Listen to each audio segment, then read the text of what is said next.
Hello mga moms, good morning! Ito na naman ang inyong momshi. Umaawra muna bago magsimula ng trabaho. Ito, pagkatapos umaawra, linis na ng shop. Mahirap maging isang OFW. Akala lang ng mga tao na madaling kumita, pero bawat sentimo, piso ay pinaghihirapan. Wala namang madaling trabaho, pero nasa sa atin na lang, i-enjoy na lang natin palagi, 'di ba? So after nyan, magdadusting pa ako at magmamap ng buong shop. Diba?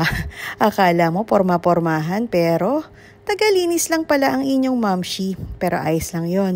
At least marangal ang pagkita ng pera. Diba mga moms? So thank you for watching mga moms. Ito yung isang realidad ng pagiging isang OFW. Full-time mommy ka na nga, pero full-time ka pa rin sa work.